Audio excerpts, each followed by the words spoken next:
Hi everyone, today we have started our first series in our movers and shakers video. We're back to video films, information back to the industry. We're joined by Fiona Woodall from Colliers Kitchens. Good morning, Fiona. Morning, hello. And we're going to talk about some smart solutions for the KBB industry. So Fiona, 7 years Yes. working at Colliers Kitchens here in Worthing. Yep.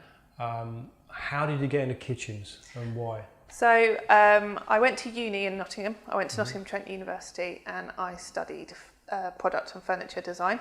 Okay. I came out of there wanting to be a chair designer, but there's... Very specific. Yes, I love chairs. Okay. But there's nowhere in Brighton that does chair design. So I just kept applying and applying and applying for jobs. Got the interview here, came along for the interview, got the job.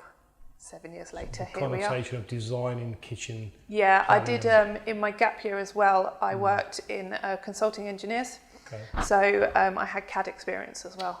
Okay, yeah. I could bring all those skills. Here we are just after a lockdown period, and we've had the conversation that you guys here have been very, very busy with lots of kitchen inquiries and lots of kitchen orders. So why do you think Colliers have been so successful, or is it a fact of the fact that people have been waiting?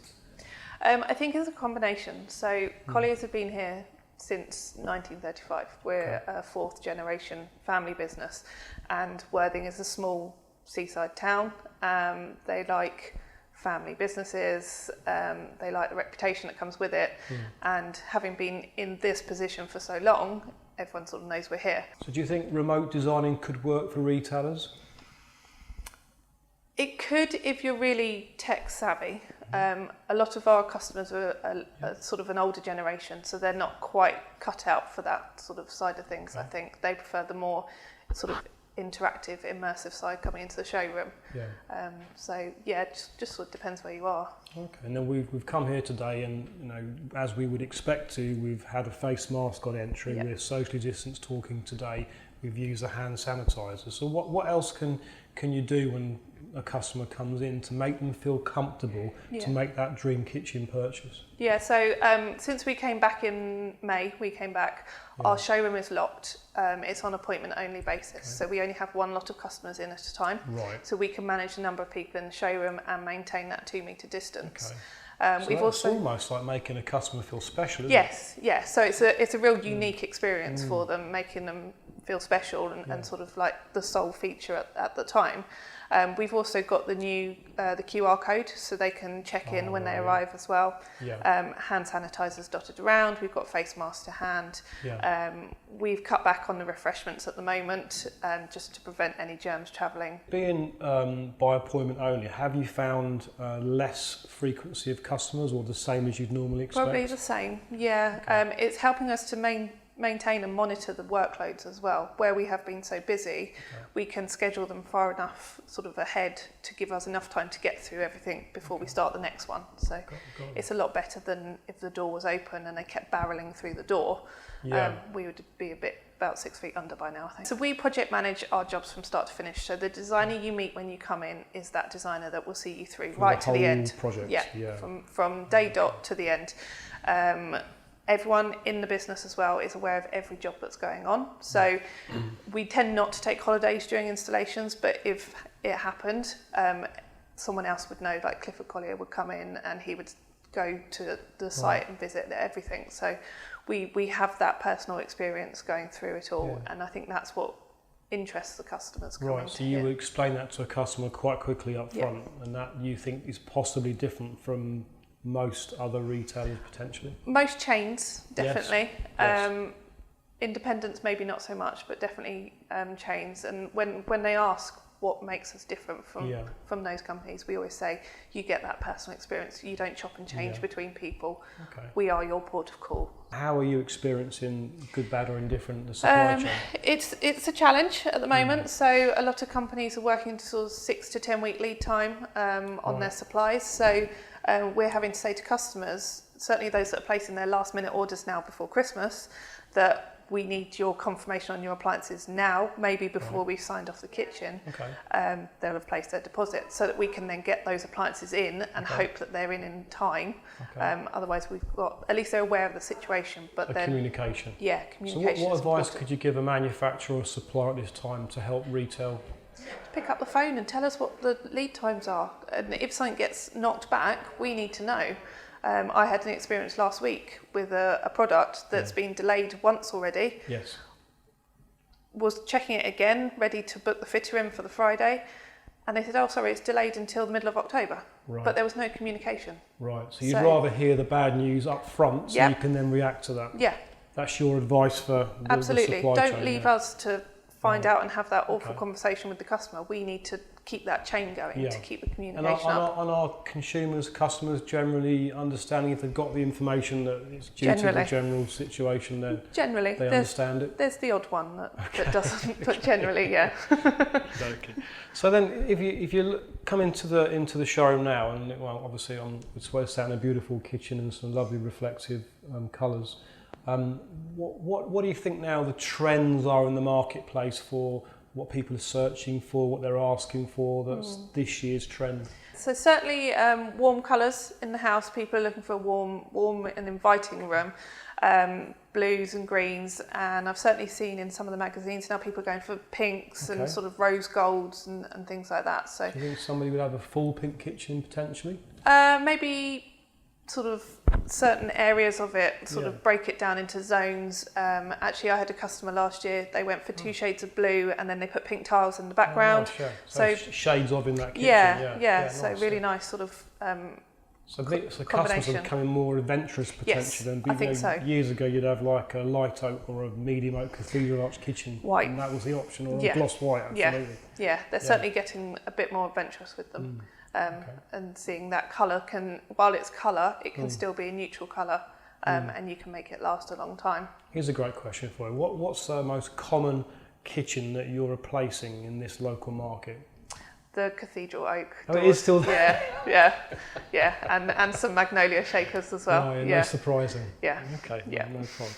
Okay, so then thinking about how do we get additional new customers to understand about Colliers. So how do you as a business manage social media? So we've got, we keep our social media in-house. Yeah. We've got a Pinterest account, Instagram, Facebook-ish, and then our website as well. So we keep that up to date. When a customer comes in, do you keep a log of where they've heard about you? Do you ask the question? Yes, we've got a survey sheet. We fill everything out, and at the bottom is how you heard about us. Amazing. So. Do you know what that breakdown would be? Is it roughly? Mostly referrals. So most is recommendations and referrals, which is the stronger ones, I guess. Yeah. If you had a kitchen before, or a friend or a family member had a kitchen. Yeah, it's often my great aunt and what have you. Opportunity to get the order, aren't you? Yes. Okay, good.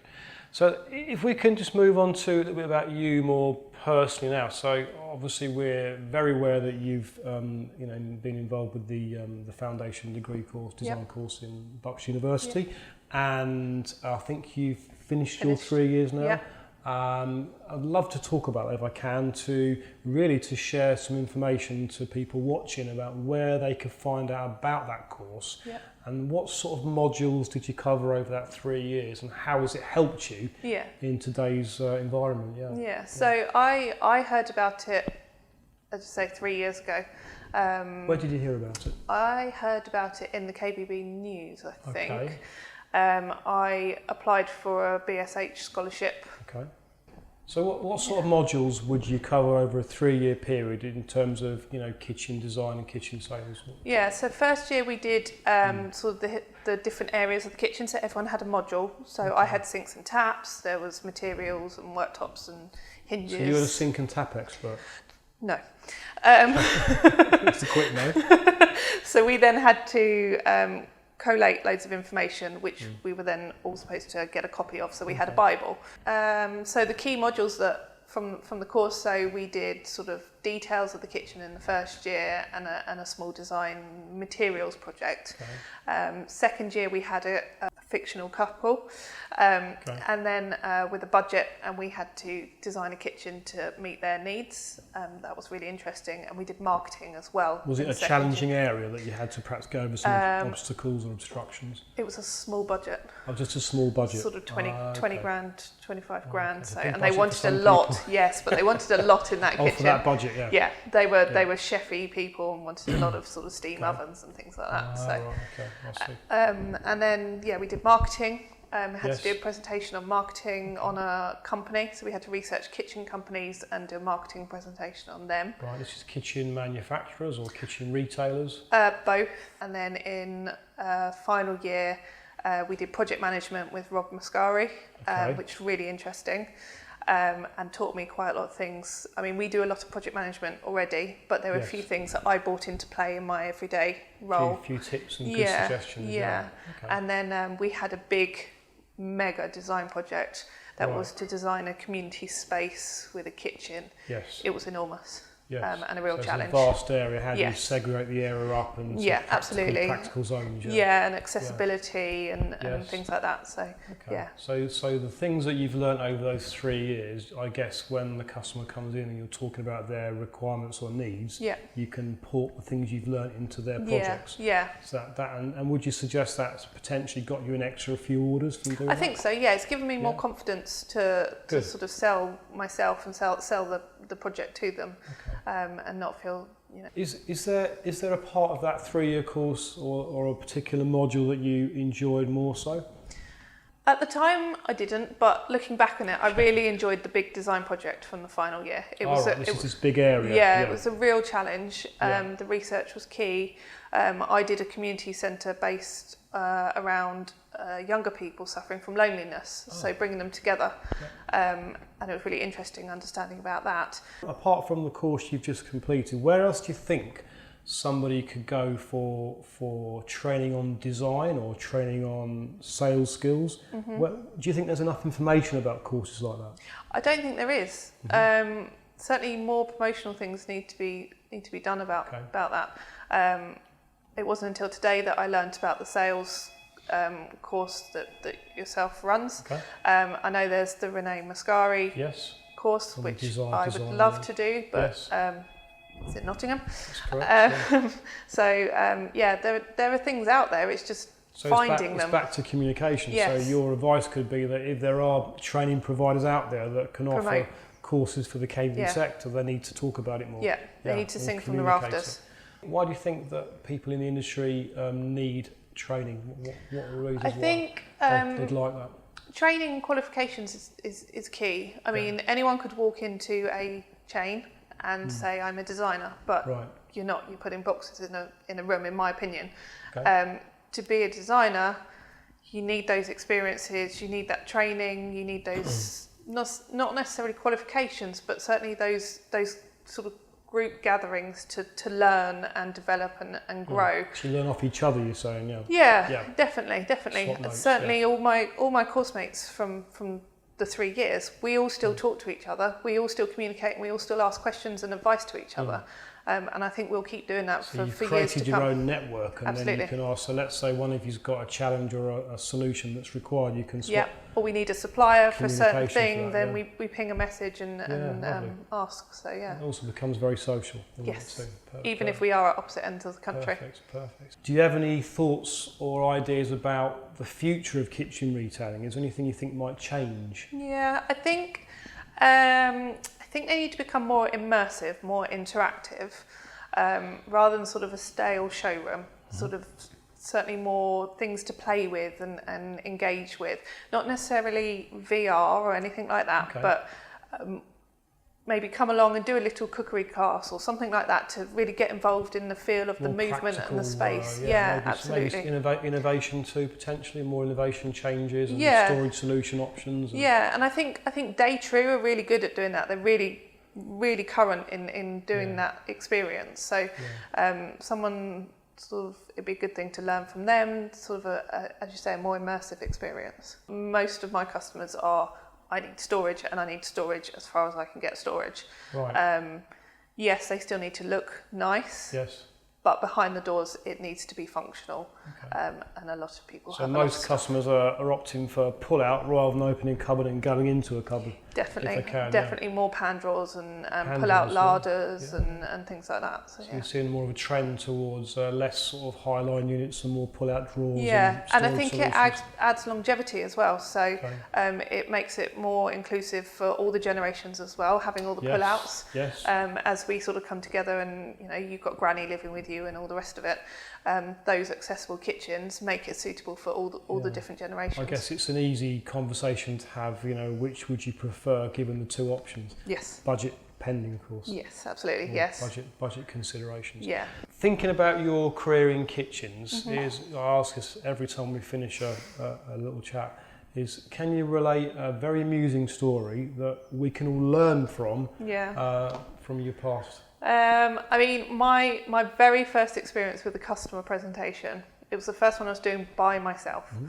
So I was in the little meeting room downstairs. Your very, very first customer CAD presentation. Where I was left to it by myself. Right. It was a small kitchen. Fiona can deal with this. It's fine. So I went in there. I was getting on really well. I think it was about the second meeting, and then they couldn't decide between magnolia or white. So they said, "Shall we ask?" I was like, "Who are we asking?" They got their pendulum out, and the pendulum started swaying around the doors, deciding which colourway to go for, and I'm just sort of sat there. Is this for real? I'm like, what's happening? What is going on? In the end, they disappeared. They didn't go ahead after all that. So, but yeah, very strange. Not had a pendulum since. So what could you say you'd learnt from that experience that perhaps you wouldn't have done then that you would do differently today? Don't react to the unknown. Keep a plain face. Yeah. I guess treat every customer as a blank piece of paper from the start. Yeah. They are them, and you've got to accept them for who they are and work with them. Yeah, so. I guess asking plenty of questions at the very beginning makes a difference. Yeah. Yeah, okay. Yeah, definitely. Perfect. Well, Fiona Woodall, thank you ever so much Thank for the you very conversation much. today. Thank you. And best wishes for the future. Thank you very much. Okay. Thank you. So we've had a really good conversation today with Fiona at Colliers Kitchens down in Worthing, and if you've liked what you've seen today, you can follow us on our YouTube and our social media channels such as LinkedIn. On our YouTube channel you can follow us by clicking follow, and if you hit the little bell icon, then any new videos that we introduce you will get a notification of. And any comments you've got today, please leave your comments. We love to see comments of what you've seen and potentially understood as being helpful for your career in kitchens or bathrooms. So thank you for watching.